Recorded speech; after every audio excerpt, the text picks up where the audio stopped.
Hi, this is Fern of Wise Stars Astrology, and on my YouTube show today, I have a very dear long-term friend of mine, Oak, and we are going to be talking about some really interesting topics.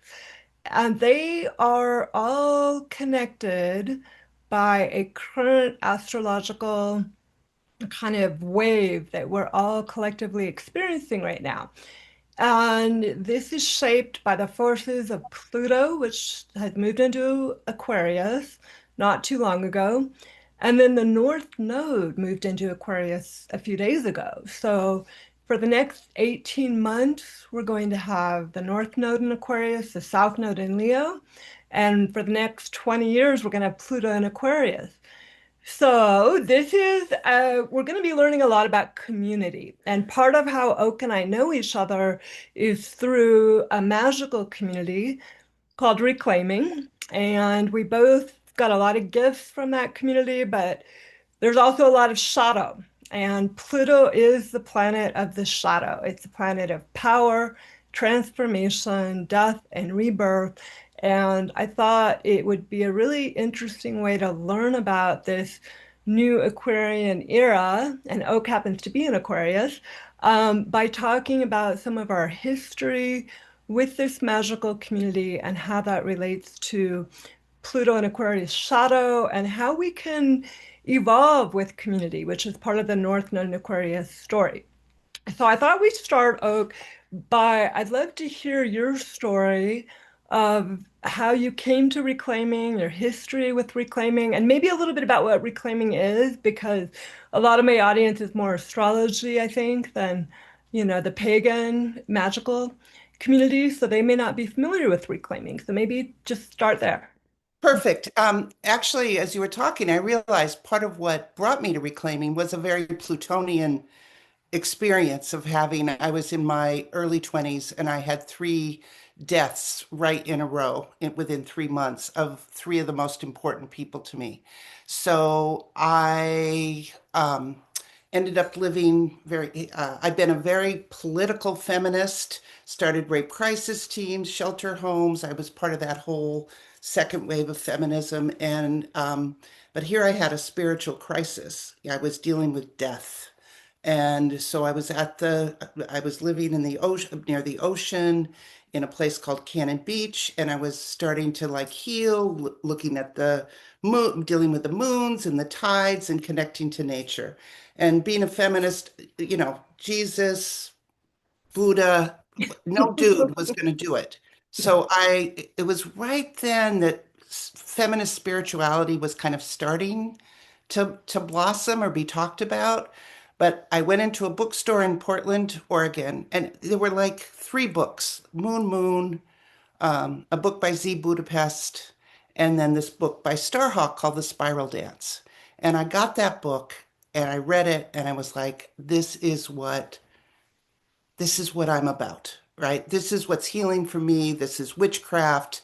But, the interesting thing with reclaiming is witchcraft had been the occult, like hidden. And reclaiming is the difference. It was just wide open to, classes. You didn't have to, back then there was no internet. So it was still a little bit hard to find, but it was very inclusive of everyone. I wrote to the publisher to see if Starhawk ever talked in Portland. And Starhawk wrote me back, handwritten note back. And it's a long story, but long story short, I was going to graduate school in San Francisco. She was going to graduate school in feminist therapy in San Francisco. Reclaiming was just starting. I came to town right when Diablo Canyon happened, and that was kind of a chrysalis of reclaiming.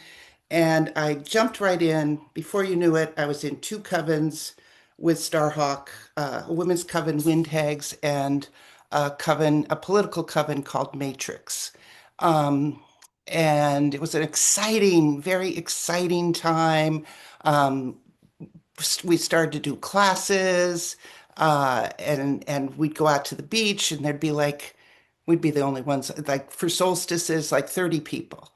So you jump forward nowadays. Now, if you went into last time I was in Powell's in Portland, I went to the witchcraft section. It was enormous. I Amazing. think a book every day, a new book about witchcraft comes out. Um, and, part of that, I do give Reclaiming some credit of like, we spread it far and wide. Yeah. Um, and it was incredibly exciting. Um, and it really was very healing for me of dealing with death, Mm. um, the cycles of life, the cycle of the year. It was very, very healing. So that was basically how I got involved, and I came in right in the middle of to the center of it. And what year was that you first made that connection with Starhawk? Um, I'm so bad at years. It's either 79 or 80. Okay, because I think I remember the Spiral Dance came out in 1979 Yeah, yeah. So because right, right away. right after it first came out, you Yeah, guys had that I connection. missed they put on a spiral dance when it came out, and I missed that one, but I was in every one for decades after. The the spiral dance is a ritual that we do at Samhain, um, Halloween to other people. It's Scorpio season, and I'm loving kind of all the synchronicity of the astrology themes related to the story you're telling because even Diablo Canyon, which was not only, Diablo the devil, which is very associated with Plutonic themes, but also that was a protest, right, for nuclear against nuclear weapons, which is also very Plutonian. So there's and just the story you're telling about witchcraft kind of coming out of the closet, that's very Pluto and Aquarius. You're making me want to go back to that year, 1979, and look at the transits that were happening then, because it's like kind of bringing the hidden secrets to the people and making them more accessible. Yeah. The anti-nuclear work was very much part of reclaiming then. Like the summer solstice, we went out and did summer solstice at Livermore, and then the next day got arrested. So the anti-nuclear work and and the witchcraft was very interwoven at the time and very exciting. Like we were doing, ritual as activism, right? And being very visible, and also a little bit Plutonian. At the same time, I was going to school for feminist therapy, and I had been sexually abused as a child, and along with getting into like reclaiming, I was also doing a lot of healing around my sexual abuse, and I started with another survivor, the first group for survivors of childhood sexual abuse in the Bay Area. Mm. Those groups were just starting. The outness of the hidden Oh my was gosh. was just happening, and You're um, like the poster child for Pluto and Aquarius because, sex, death, and power, and bringing them out so that there can be kind of a collective transformative process, to heal together. and that was what was happening for me at the time. Matrix was our political coven. We were all about anti-nuclear work. I was talking in there too. I mean, I guess this is completely Plutonian, is one of the places I was sexually abused by a much older cousin, much older, was in a bomb shelter. Yes. Oh my God. I mean, oh my God. Yeah. Yes. So this was, I would Wow. talk about that. It was part of the whole healing, right? All these things and being spoken about and being out there as witches and being out and becoming I was becoming a therapist the same during the same time period Yeah. and doing the groups. And that is part of the Plutonian process is transforming, the alchemy of transforming pain and suffering with love, compassion, recognition, and bringing it out, transforming that into healing. And you are definitely, somebody who has really, been like a leader in that way. And because I think so much of the work you've done falls under that kind of Plutonian eighth house taboo category. As a therapist, you've had to really be mindful of how you do kind of talk about particular topics and, keep real integrity and ethics around the healing work that you do. And so I wonder, so we're talking about this. When does community engage with the shadow and how does it engage with the shadow? So you started with reclaiming pretty much right as it began. I mean, literally the first spiral dance. Like I came into reclaiming 10 years later. My first spiral dance was in 89 and I read the spiral dance in 88. And at that point, when I went to my first spiral dance and was just blown away, it seemed like a pretty cohesive community. There was a lot of really vibrant magic and it drew me to it. It was very magnetic and very engaging and I wanted more. So can you give me a little bit of a sense of what happened between, 79 and 89? Woo! A lot happened. A lot happened. As you know, I stayed in reclaiming much longer, but the seeds of what got me out of reclaiming had been, I guess, I don't know if it's a good metaphor, planted. The stuff had happened. One of there's two things that I think have been really shifted what the community I got into. And the first is it became a community of secrets. It became a community where, as much as we were out there in this big way, we had to hide the shadow. We had to hide misbehavior. We had to hide misbehavior. We had to hide anything that would make us look bad. Mm, And when you do that, I mean that's not good, mm, right? So that's been a long, and I'm sure there were things that happened before my story, the story I have about this. Um, but my story, because it's so intertwined too with my sexual abuse, um, and secrets and families coming apart. This is a story I have not told publicly. And I'm not sure exactly when it happened. It was in the mid to late 80s. Um, I guess I'm going to tell the story. Um, okay, but let me go back because there's two things that this is a time too, the Plutonian, to look at, I'm 71 years old, so I was involved with reclaiming almost 50 years, or I've been a witch for 50 years. And so reviewing and reflecting, like what worked, what didn't work, right? The the toxic secrets in reclaiming has not worked. It has shoved more people out. The majority of people who I started with back in reclaiming are no longer part of reclaiming. mhm, Starhawk remains, but Starhawk's really into permaculture. She's not so much involved in the toxic, what I think of, the toxic witch camp culture. And witch camp is another thing that, you know, it's a balancing thing. When you are very inclusive, you don't require initiation, you don't require any training. Who becomes the witch camp teacher? mhm, The mhm. charismatic narcissist, right? That Yeah, is what I saw happen in yeah, reclaiming.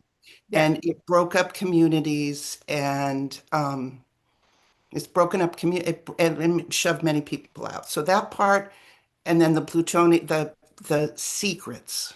Okay. I want to stop and just focus a little bit before you tell this story. This is like the big reveal.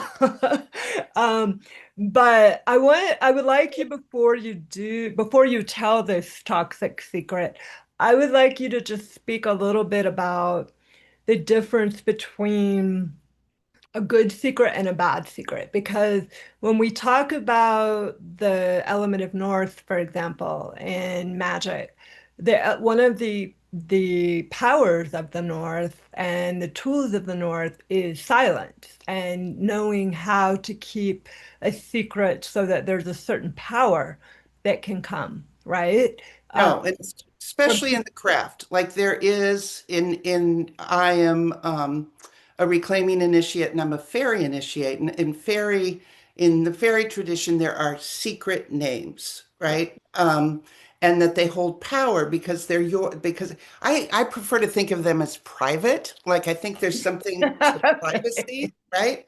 Um, but when you're keeping a secret because you don't want to own up to what happened, it's not good. And I can say, as you know, a survivor of sexual abuse, that was a secret for me for, until I was, I think, 19, Mhm. right? And it was toxic. It was full of shame. When a secret is to hide shame, Yeah, to that's hide shame, it's ter it just creates more shame. yeah. And what I know as a therapist is when people can finally tell the story that they've found that they've been ashamed of, shame doesn't live in the light. Yeah. And I Okay. think, yeah, Yeah, that I just wanted to highlight that because I think, like anything, there's power and there's healing and then there's poison. And so when is a secret healing and when is it poison? And I think making that distinction that when there's shame involved, that if we reveal this secret, we may be revealing something about somebody that makes them open to being shamed. Or and if we hold on to the secret, then we're the ones feeling the shame. So when do we keep a secret to protect somebody who really shouldn't be protected, who needs to own up and face accountability for their behavior? And yeah, that kind of that is, really looking at the secrets we keep. Why do we keep them? well, and this one, I mean, I pretty much, I have had a long history with reclaiming, and I got called Cassandra more than once of someone who didn't, who would call out things and was not afraid to talk about the shadow, um, and was not about and wanted to get into let's, what are our shadows? This story, I I would not say I've kept it secret, but I have kept it private. Okay. It got told way back. It got told not by me, um, uh, by others, and so it is out there, but it is quintessentially my story. It is my story Okay. because So let's hear your story and okay, the so back then. It was really, I think only maybe we'd had one witch camp. It was witch camps were just starting to happen, which, of course, reviewing and reflecting, I do think mistakes were made with where we put so much energy into witch camps instead of building communities. And we had this beautiful, great little community here. Um, and I was very proud of it. And I loved it. And the woman that I did the survivor groups with, I wanted her to really meet my people, right? And so there was back then there was an anarchist coffee house, we called it, kind of like a crazy talent show. I Um, remember those. I remember those. and Yeah. they were so fun. And so I invited her um, to the anarchist coffee house. So she walks in, and I introduce her to one of the men in Matrix. I was in a women's coven, and then I was in um, this mixed coven of activists. So I introduce her to this man who had just had he had a baby daughter, and he had looking back, I mean, he has a terrible sense of humor. And this will be revealed. I mean, he was the one, the men's coven was called Hard and Proud, right? Okay. So, which my partner at the time was part of. Mhm. My spouse had been handfasted by my coven, and anyways, so Angie, I introduce her, and he says, "Oh, I have you two experts here. I wanted to ask you a question. You know how breast milk, like you shouldn't be drinking coffee or things that'll go through the breast milk. What if I'm having my daughter suck me off? Can I Oh, what? do anything?" Yeah, Oh that, my yeah, God. yeah, that's what he said. That's what he said. And Oh man. my colleague and very, very dear friend, incredibly dear friend, who we were doing groups for survivors at the time. He knew that. He knew that. He knew my history. And he said that. And she just looked at me and she said, "Your friends are fucked," and walked out. And Mm, I was like, yeah.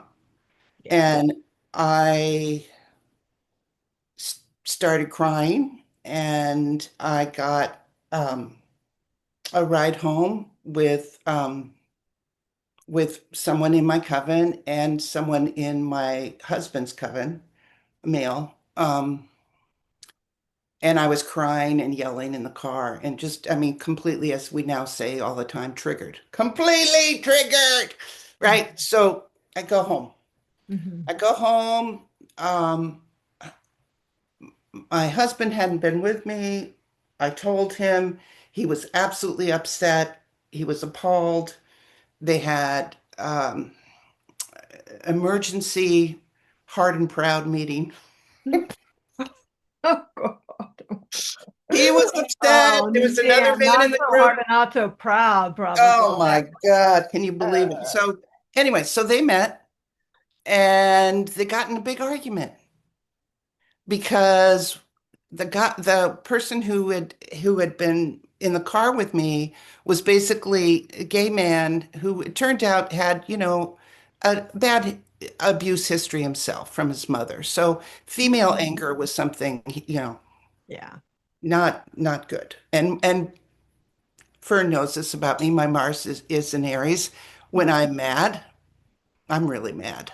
Yeah. Um, so uh, so they met and they got in a big hoodoo. And Mm, Windhags, we got in a big hoodoo of just like this is not okay. And that's not okay, like with Matrix. I mean, there were these three covens, right? So the three covens, um, were all in a big like upset about this. mhm, And um, I'm going to therapy. So I'm like in therapy, like, well, it's really good because unlike my family, everyone's taking this really seriously. People are taking this seriously. This can be healing. I'm really upset with him, but I think it'll all get worked out, right? mhm, Hoping, hoping. mhm. So, so we have um a, a mediation. I don't even know if I guess we called it a meeting. We had a big circle in the attic of the infamous house that was the center of the witchcraft, right? Uh, so we had it in the attic, and and we all gathered these three covens, and we had two mediators, two people who weren't. Um, Actually, one was in Windhags, and the other was a man just from the community. Um, and we were gonna go around talk about it. So the man the gay man started out and he was like, I think we need to have Oak needs to call off her hounds that are after the other man for what he did. Like her anger is just not okay. Blah, blah, blah. So he went on in this going at me like I was the wrong one, right? Oh, So it goes round the circle. It gets to the man who had said it to me. And he says, looked straight at me, and he said, I am so sorry. Um, that wasn't, I mean, he basically, I can't remember his exact words, but he apologized deeply. And something in me was like, huh, like, unlike anything that had ever happened in my family, there was like healing mhm, goes around to the person who was next to the gay man, a very prominent person in the community, someone I loved and loved dearly. And she reaches out, and which a tool of witchcraft is the athame, a knife. She reaches out, she gets it, and she says in this horrible voice, are you afraid now? And puts it next to his throat. next to the one who said it, or okay. The man who had said, call how he was afraid of me. She says, Okay. are Okay. you afraid now? Okay. Everything stops. Everything stops. Mm-hmm. And I'm like, okay, I am having such mixed and complicated emotions, Mm-hmm. I right? can only imagine. Like no one ever has protected me. No one protected me in childhood, Mm-hmm. right? When I told my family, no, but I mean, I was, um, let's just say, not very popular for telling the secrets of a family. Mm-hmm. Um, and my fear was that my fear always with is that the secret would tear the family apart. Mm-hmm.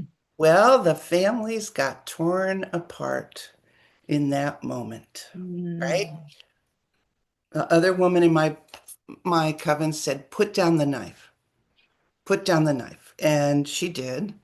And then I think I was a little bit disassociated. I can't quite remember. I think we took a break, but basically we never went back. We never went back. And the man who had the knife left the community. Mm-hmm. Hard and Proud broke up. Matrix broke up. I know, Hard and Proud. Yeah. Matrix broke up, and Windhags remained. Mm-hmm. So we remained in Coven. But what happened, the part where we went wrong Mm-hmm. is this got taken to the collective, and Reclaiming had a collective, right? Mm-hmm. I mean, there were the covens, and then there was the collective.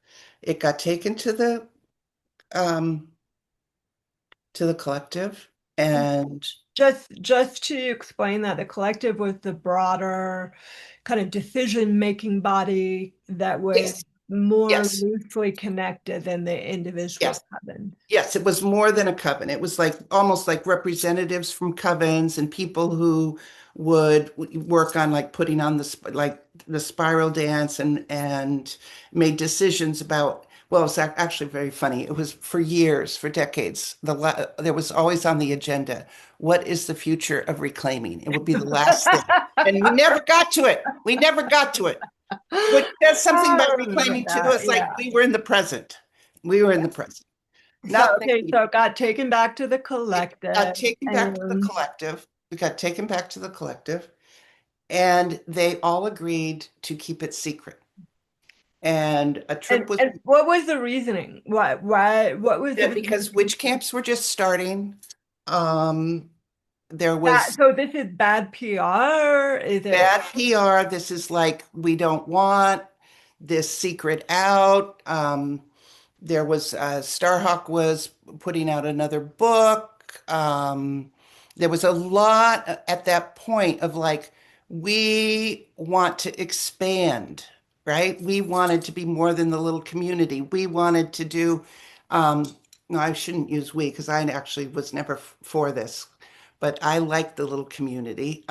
But doing witch camps in different places, right? Aha. And spreading. So if we're going to grow, We the can't have the bad, we can't have this shadowy story. things can't be known publicly because that will stop our growth. Yes. Yes, I think that was the thinking, and just like hide the bad behavior, right? And so a trip was made on a boat out into the bay, and a thame was dropped into the bay. There was the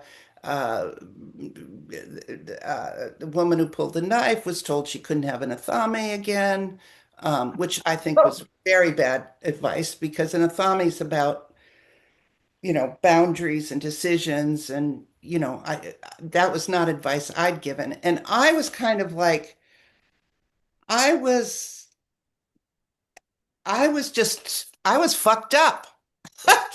I yeah. was, I, Understandably so. Yeah. yeah, I was like back in like like this story, my own personal Plutonian story, abused in a bomb shelter, making that public, having this happen in my group, and then it turning like someone being feeling protective of me, Mm-hmm.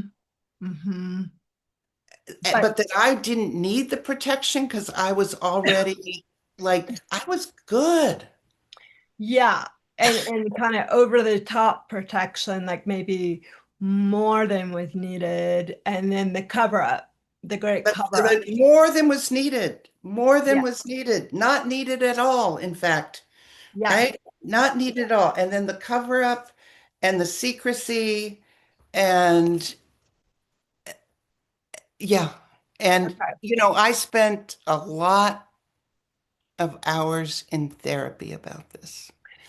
Yeah. I So, I can believe it.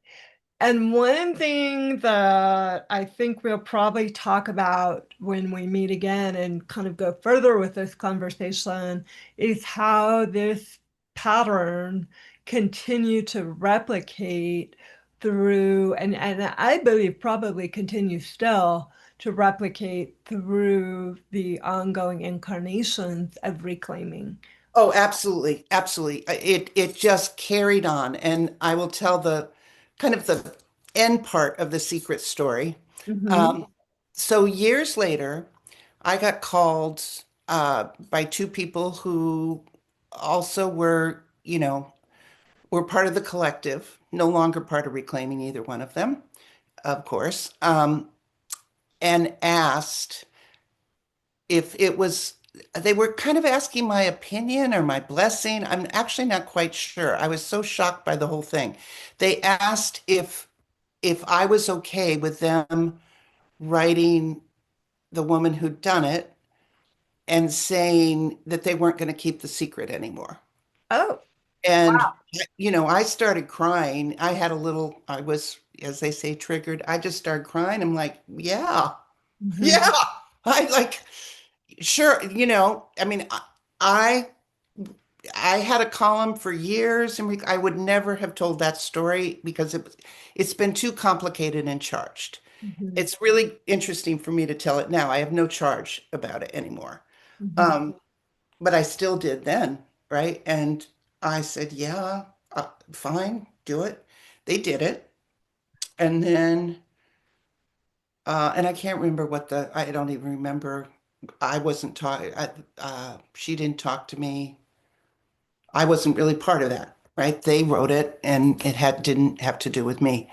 But years, then a few more years, and there was something that happened at the free activist witch camp that one person really wanted outed and was told not to talk about it.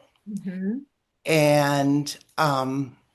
And I think he was a survivor too, so I think he got really triggered to not be able to talk about it.